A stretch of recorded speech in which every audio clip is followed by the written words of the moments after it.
Good, e- good evening po, Loaded. I'm Jenverlo M. Cantera, taga 10 Sigara. Ang tatalakayin po natin ngayon, it's all about gender roles. Kung yung mga gampanin nila noon at saka ngayon. At kung ano yung mga pagkakaiba ng pagkakakilanlan ng mga babae noon at saka ngayon at sa mga lalaki. So yeah, let's start. So first is, ano nga ba yung gender roles? So, ang gender roles is yung pagkakakilanlan ng mga tao sa isang gender, like sa lalaki at saka babae. Like for example, is yung mga lalaki, ang pagkakakilanlan sa kanila ng mga tao ay malakas, masipag,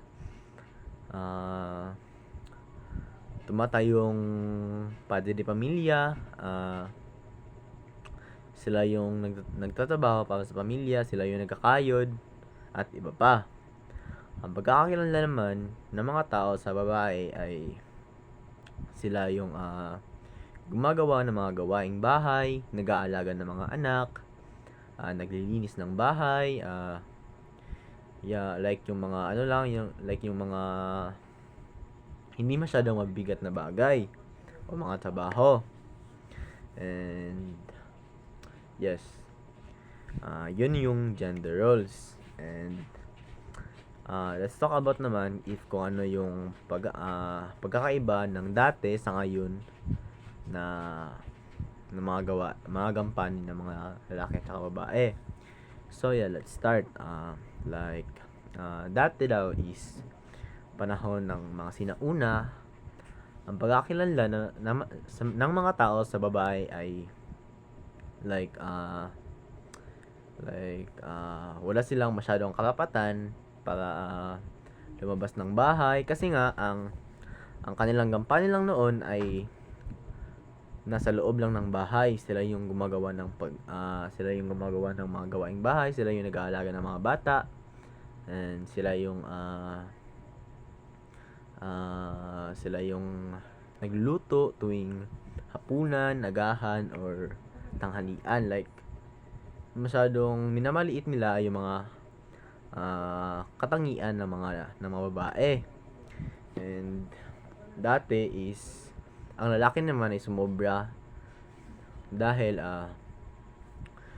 likas sa kanila dati is pwede sila mag-asawa ng marami sa panahon ng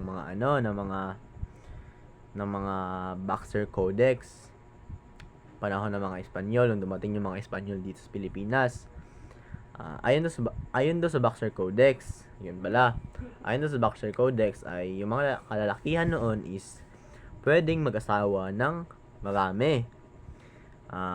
Pero subalit pwede nilang patayin yung mga babae o yung asawa nila na marami. Kunyari yung isa is nakita niya na may kasabay ng isang lalaki, na may kasabay na ibang lalaki, ay pwede na yang patayin na kaagad.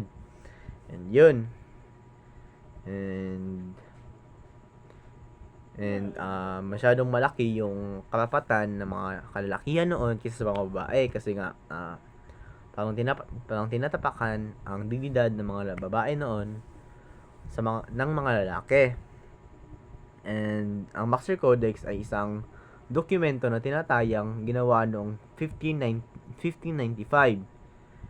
Doon nag-start yung Boxer Codex. At ang mga larawan ay pinaniniwala ang pagmamayari ni Luis Perez. Ito yung babae tsaka lalaki. Dito yung larawan na parang ang suot ng isang babae ay parang soft girl, kumbaga ganun. And yes, dadako naman tayo sa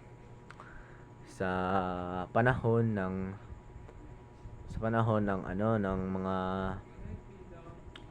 mga Espanyol pa rin, pero medyo hindi na masyado medyo tama-tama na lang. Hindi naman tama-tama, medyo tumaas na konti ang karapatan ng mga babae. Dito is makikita daw mula sa pag-aaral ni Garcia na limitado pa rin yung karapatan ng mga babae kasi sa mga lalaki. And ito ay dahil sa sistemang legal na dinala ng mga Espanyol sa bansa ay nakabatay sa kanilang batas at tinitignan ang kababaihan sa mababa sa kalalakihan. So, ang Espanyol daw ang dahilan kaya mas maliit pa rin yung karapatan ng babae kaysa sa mga lalaki. Like, wala silang karapatan na gumawa o like masyado silang minamaliit ng mga lalaki ng mga tao noon na hindi nila kaya yung mga gawain ng mga lalaki, and yun. Pero nung panahon ng pag-aalsa, dito naman yung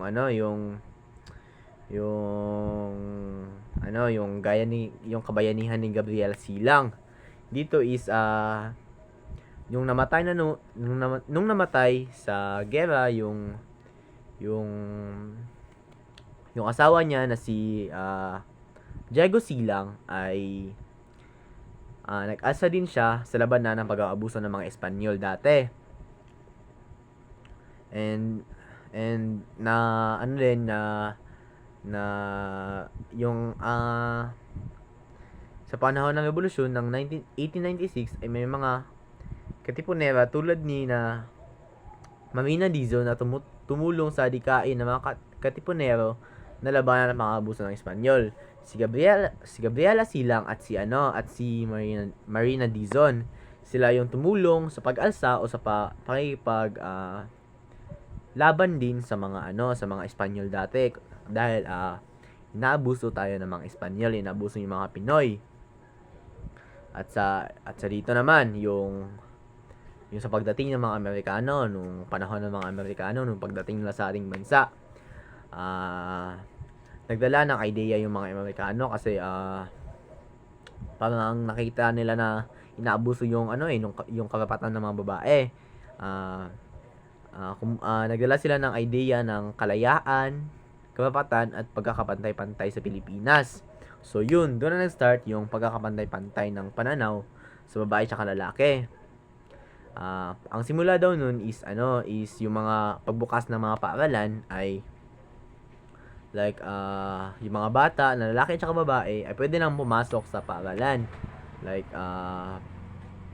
they learn